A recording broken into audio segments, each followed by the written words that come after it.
Hi, welcome to A Foreigner in the Philippines, a little late night chat about something that comes from our cooking videos, where people talk and often talk about the magic syrup and the fact that it really isn't good for you. I do know that it's not good for you. It's something that is very difficult to get out of the what shall we say, the Philippine psyche of cooking, and they insist, and there is no education.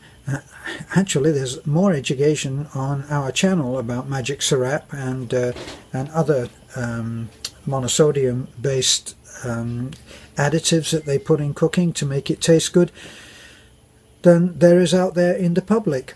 So yes, keep on bringing those suggestions up because I, for one, enjoy seeing about them and reading about them, and I hope that eventually they will take root and we will stop using it. I keep mentioning it, I keep trying, and so far, no.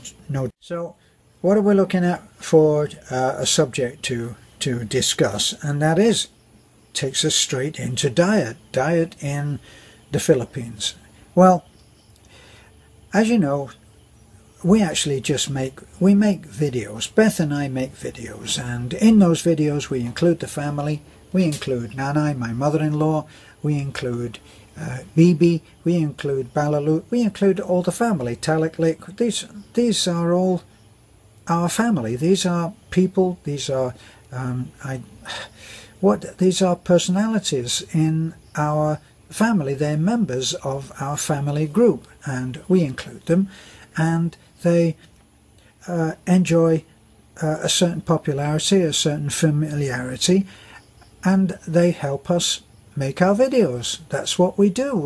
We make videos about ordinary life, and we make videos about people who are suffering great hardship, and as a result of showing their stories, we are able often to help.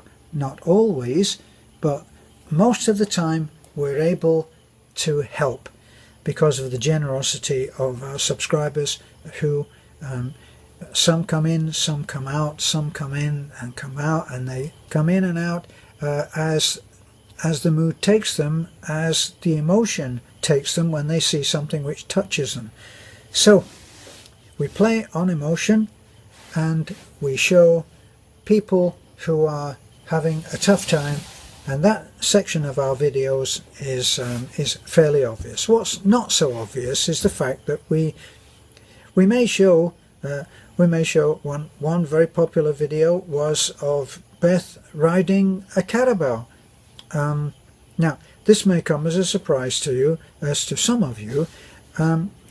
She doesn't do that very often. In fact, James Bond, who she rode that particular day, has not felt the weight of Beth's beautiful bottom ever since, because we make videos, and on the spur of the moment, as is typical with my warrior princess, Beth suddenly decided that she was going to leap on the back of the carabao, and she rode him off. Not quite into the sunset, but she rode him off, and it was very funny and very entertaining.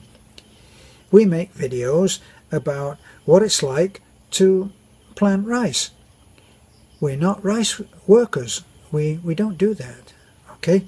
Now, if we make a video about something which shows something being done, that's because we make videos, and it all seems very obvious. Now, that means that if Beth does a video showing cooking, it doesn't mean that she spends 8 hours a day in the kitchen.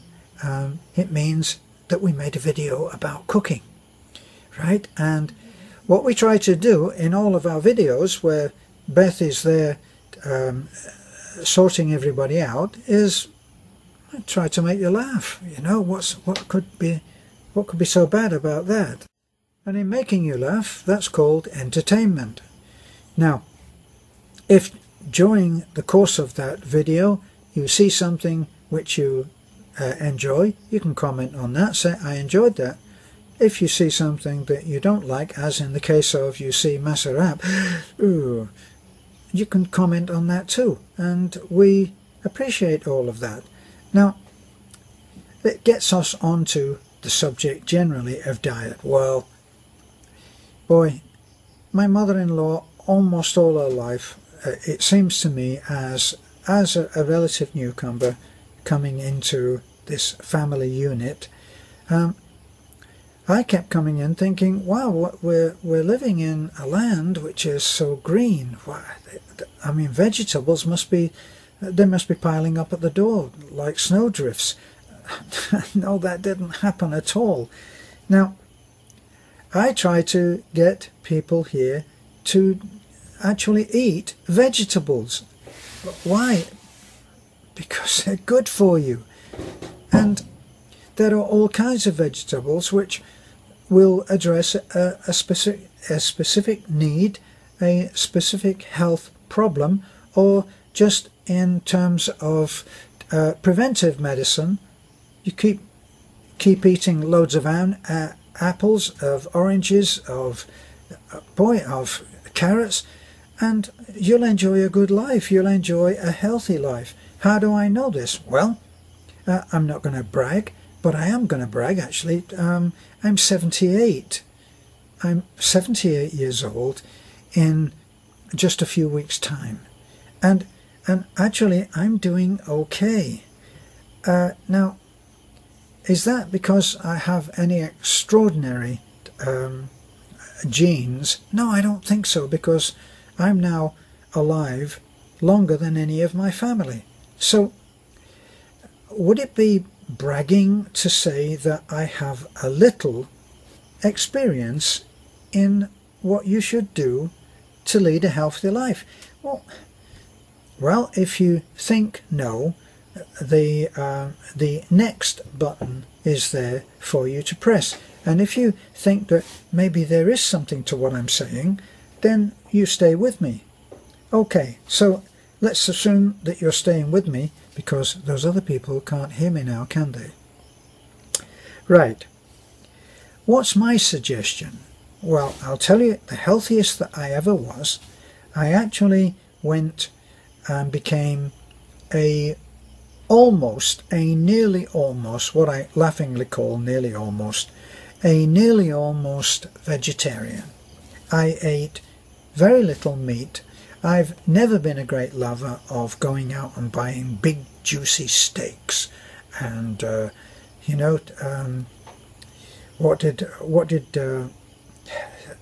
me see, what did other people say about a great big steak, and rare, and make it rare so you can still see the blood and all of that. Monty Python said, what did he say? He said, how do you want your steak? Oh, I don't know, cut the horns off and wipe its rear end. That was how rare he liked it. Well, I actually got to being extremely wealthy, extremely healthy. Wealthy never happened. I'm still waiting on that one. And here's my recommendation. And this really worked. I was the healthiest that I've ever been. And this is only about, let me see, 7 years ago. Not even 7 years ago. Maybe 5 or 6 years ago. 5 or 6 years ago, I bought a juicer. Now, am I getting commission on juicers? No, I'm not, because the juicer that I bought, I think I got it at a Goodwill, and I paid about $15 for it. And there were several to choose from, because with the juicer, people actually get tired of doing it. It's a little bit like when you go and you buy a blender. Oh boy, you're gonna change the world with that blender, aren't you? And does it happen? Not really. I think there are two things that are very common in a house that aren't used as much as they should do. One is an abdominal exercise machine, which will give you a six-pack abs in 3.5 weeks, and never gets used after the first 2 days. And the other is a blender. because it takes time to clean those things. And what people do is they, after the first time or few times that they use them and they don't get around to cleaning them, boy, that's a real chore. Well, actually I was always very disciplined with my juicer, and the moment that I used it, straight away I cleaned it, and it was very easy to do that. Now, the juicer. Now there's a movie that I recommend, and I always think that it's an unfortunate title. It's a very unfortunate title, because as soon as I mention it, people actually, they get all ridged up like this, you know, the back goes up and the eyebrows start joining together, and they don't like it because they think of it as a personal comment on them. Now, it's not a personal comment. This is, I wish that I still had that movie. I should really go and have a look, and it's probably on YouTube. Now, here's the title of that movie, and maybe then you'll understand why people get upset by the title. It's called Fat, Sick and Nearly Dead. Now, when you say to someone, you need this movie, oh really, what's the movie called? Fat, Sick and Nearly Dead. Well, they don't like it. And for all the times that I've recommended this movie, I don't think anybody has ever really come back to me and said, my God, I wish somebody had told me about that movie a long time ago. It's really incredible. So, what's the movie about? The movie is an incredible success story of an Australian guy. Now, the Australian guy, he must have had a bit of money, because when he decided that he was going to change his life, he must have had some money, because what he decided to do was, he decided to, first of all, he went to see a doctor. He had a very thorough checkup of all of the tests that he needed to have done, he had done. Okay? So he got the all clear. He knew exactly what he had to do. We're not talking about going in and following a routine that was set by Arnold Schwarzenegger, by the way. We're not doing any of that. But it does require a certain amount of courage and, I don't know, discipline. Okay? This is because it's on the juicer. And what the guy did was, he took a truck, an SUV or something, and he travelled in style. And he must have had somebody who was his cameraman, because he's always there, and there's this invisible person that's doing the photography. So, very gregarious man, he went, and while he was juicing, which is all he did for, I believe, 3 months. So he went on this tour. He went on for what an Aussie would call walkabout. And he went walkabout in America. And while he was doing the walkabout and he was doing the juicer, he, a very gregarious man, he, charming, easy talker, he spoke to people and said, what do you think about diet? You know, what do you do? What's your weight? What's your height? And he talked about people, and he told them what he was doing. He said, do you think you could do that? Would be something that you could do. Live on a juicer? No, I heard all of that. Yeah, I seen the commercials on television. No, I'm not going to do that. You know, you'll never get me on that. I'm going to puff on another cigarette or a cigar, and I got to get down to the pub now because I got 4 or 5 beers waiting for me. Well, not only had he heard all of this before, but he did all of this before. What led him to do this walkabout was that he was on several, I think it may have been as many as 4 or 5 different medications for different conditions that he was suffering. He was not a healthy man. He wasn't a great blob of a man. He was overweight, and probably lost, from what I remember, I don't know, 60 or 70 pounds. So he's a big guy, and he's out there, and he's in need of change. Goes to his doctor, he does everything right, goes to his doctor, this is what I'm thinking of doing, am I okay? The doctor says yes, and then he says, what'll happen if I don't do it? And then they tell him the bad news, well, you're not going to be in very good shape. So he goes on his walkabout. Now during his walkabout, he is losing weight all the time. Now let me tell you something about doing the juicer. It's not cheap. When I was doing the juicer, I spent most of my meager pension on food. I bought 14-pound packs. I would go to the local supermarket and buy 14-pound bags of carrots, 14-pound bags of apples, oranges, lemons, and I would go there and I had the juicing down to a fine art. Now, I didn't do total juicing all the time. What I did was I juiced all through the day. Some of the things that I wanted to eat and wanted to include were an absolute waste in a juicer, because you have all of this this mulch left over, okay?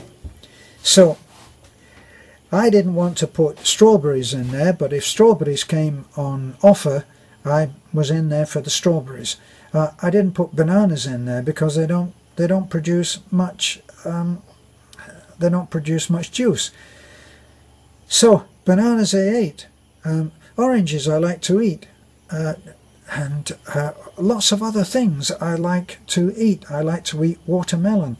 So the stuff that I enjoyed eating, I bought in less quantities, and things like bananas, things like carrots, which I don't particularly enjoy, munching on carrots and saying, what's that, Jack? I don't particularly enjoy that. So into the blender. Sorry, not into the blender, into the juicer. So into the juicer, and going on YouTube, I found out quickly how to do the good blends, how to do the good juices. There's a ton. If you put in the juicer, you probably get 8,000 or something. That seems to be the magic figure. 8,000 different sites that are saying how to use the juicer. So plenty of advice on that. But back to our hero, fat, sick and nearly dead. During the time that he was there, he spoke to several people, and several people actually took him up on his suggestion. Why don't you try this? And he'd make him the juice out of the back of his truck and give it to them, and they'd say, hey, that's not bad. So there was one particular, there was a woman that he changed. She didn't go totally onto the juicer, but she adopted it in much the same way as I did, for me, juicer all during the day, as much as I wanted, and then I cooked up, really fast cook, chopped vegetables, and maybe a can of tuna, maybe a can of chicken. So that was my evening meal, and I'd have a good solid evening meal with at least a taste of meat in it. So that was my way of getting around it. So what did he do? Well, he met a man who was, I think, in excess of 400 pounds. The man had realized that he really did have to do, or he was going to die. So he wasn't ready. Even then, when he met our hero, he wasn't ready to do the juicer. I don't think I could do that, he said. He was a truck driver, and the most exercise that he ever got, virtually, was to walk from his parked truck to the motel room and back again. And when you get really overweight and you've got these really fat thighs and you try walking, then like the sumo wrestlers who are enormously fat, their thighs are so big that they chafe as they walk, so they walk very, very little. Immensely strong. I don't know about healthy, but they can't walk very far. And our sub-hero, our hero number 2, was at that point. So our hero made a promise to him. He said, if you ever decide that you want to do this, you call me. Now let's go forward in time. Our hero lost a huge amount of weight, got totally off all medication, was thinking more clearly, and this was, as I said, he was a successful businessman with people working for him, and his secretary testified to that. She said, actually, he thinks much more clearly now than he did before. Now, before that, he was the party boy. He was the party boy. He liked a few beers. He liked to have a quart of ice cream, a little bit like the Elvis Presley syndrome, where he had whatever he wanted. He had the money, he could do it, and he did it. And that's why he ended up very much overweight and in poor health, because he wasn't about to go out and do any great exercise. Now, he was back, and he was back at work. He was doing exercise to the point that he enjoyed, and he was keeping fit. He was, I don't know whether he was still 100%, I can't remember, on whether he was still 100% on the juicer, but he was juicing every day, a little bit, I guess, like I was, that he enjoyed a cooked meal every so often. For me, it was every night. For him, probably about the same. Then he got a phone call, and it was our hero number 2, our hero in waiting. And our hero in waiting said, you promised me that you would help me, and I really need your help.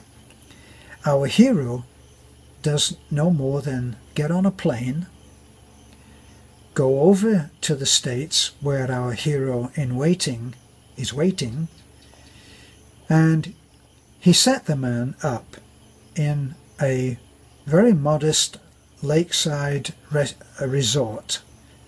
I'm guessing somewhere up north or something, you know, the kind of place that you would go to that enjoys seasons. And he set him up in a room there, and he paid, I guess, for all of his provisions to be brought to him. And he started out exercising with him. Now, this is how big this guy was. He could only walk for 5 minutes. So I don't know whether that was 5 minutes out and 5 minutes back. In other words, you walk down the road for 5 minutes, look at your watch, 5 minutes up, let's turn around and go home. And I've since made that recommendation to other people who are greatly overweight. Whether they take it or not, I'm not sure. So he got him started, and he got him so that everything that he would need, I guess, would be there for him. And he supported him, bought him the juicer, took him through what he had to do, trained him. A few months later, oh, and by the way, he took him to a doctor, and the doctor gave him all the tests like our hero had had. And after all the tests were done, they sat down in conference with the doctor. So our hero asked the doctor, what's the verdict? Well, his blood pressure is this, his heart rate is that, his breathing is so-and-so, and they went through the whole thing, more or less almost like an exec type checkup. So what's the verdict? If he doesn't do anything and just continues as he is now, what's the verdict? And they said, well, not good. I think they actually predicted that he would die. So there is no choice. On to the resort, set himself up, and he went into action, and he did what needed to be done. During that time, our hero interviewed the man's brother. The man's brother is not quite as far gone, it seems, as the big guy, our number 2 hero in waiting. But the brother is there with a cigarette and his pint of beer and says, "This is not for me. No way. I like my pleasures, and I'm not about to do this. But I'm glad for my brother, and he needs to do something, and I'm really glad for him." Now, a little while later, ironically, he suffered a heart attack.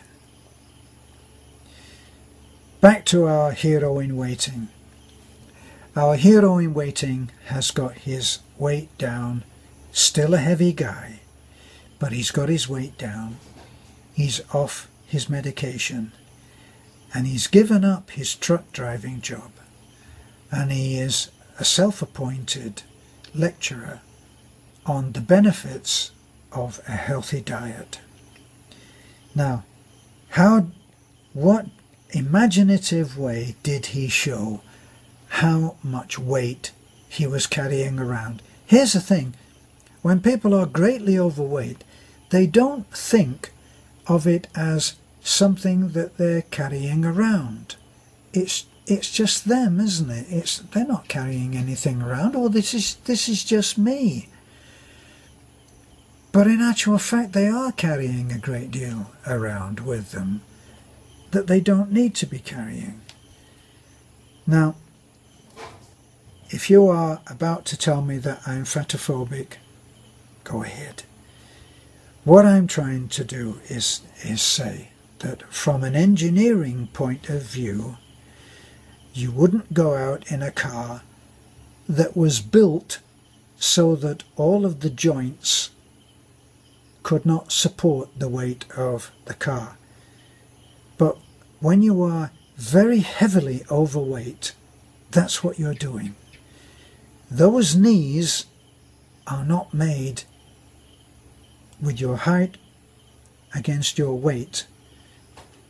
If your weight is double what it should be, you haven't improved your joints, have you? You haven't improved your elbows, you haven't improved the size of your lungs, you haven't improved your heart. You haven't suddenly put in for a bigger heart, you haven't done any of your internal organs. They're all just heavily overloaded with the weight that you have. Ankles, knees, hips, they're all heavily overloaded. A little bit like my little red truck. It's overloaded. It's not designed to take 16, 17, 18, 23 children. It's overloaded, and I'm seeing the results of that right now. But back to the human body. It's just not designed for that.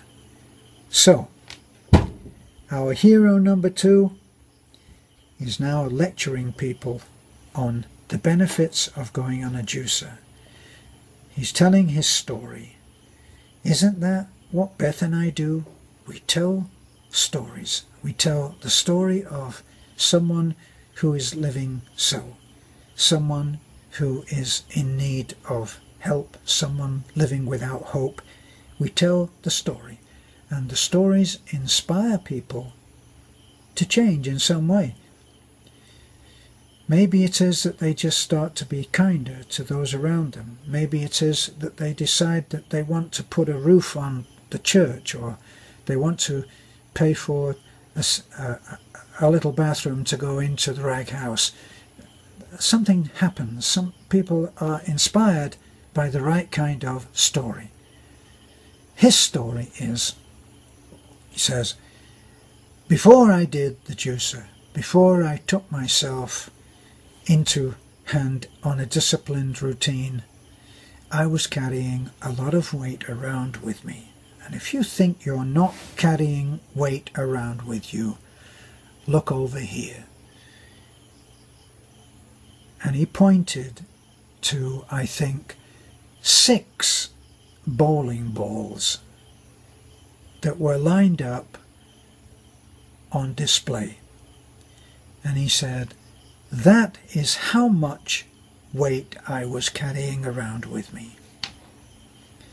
So, if you're heavily overweight, or whether you're just on too much medication, whether, I'm not suggesting, by the way, that you launch off by a blender, or some people prefer a blender because they like to have the bulk of the vegetable or fruit as well. So great, that's your choice.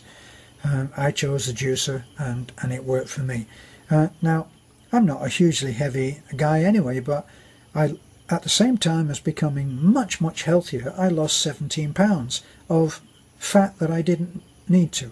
And I was working out at the gym, by the way, at the time. So there's where you can make a change. As I said, if you go wholly on the juicer, it's not cheap, because you eat and get through such enormous quantities of all of these different fruits and vegetables. So, but you might want to try it and reach your own compromise. I don't know, up to 3 o'clock in the afternoon, you can just exist purely on a juicer. And then in the evening, you eat dinner with a family just like everybody else. Exactly like you've always done. And then back the next day to your schedule. I promise you will see that weight fall off you. I am always saddened by people who don't listen about this movie because they don't like the title. That's just my assessment, by the way. I don't know that it's because of the title. But people are inclined to say, well, I'm not fat, sick and nearly dead, thank you very much. I might be taking a few pills and I might be having a few beers, or have a look at the movie. God, I don't know the guy. I would love to meet him and have a chat, but I don't know him. But the movie is so motivational. It will motivate you to change your life. Oh boy, how many times you hear that? Read this book, it'll change your life. Well, give this a try. It's I don't think it's even a long movie, 30-minute movie or something like that. And you can probably even look at it for nothing on YouTube. It's probably there. Certainly it's on Netflix, which most people in America are using Netflix anyway. Fat, sick and nearly dead. Check it out. And you know what? I would love to hear from you if you do. Drop me a message, drop me a line, drop me an email. All of my contact information is always on the end of the videos. You can always get in touch with me, and I always respond to messages. And if you've sent a message and I haven't responded, send it again. Okay, this is a foreigner living in the Philippines. Bye for now.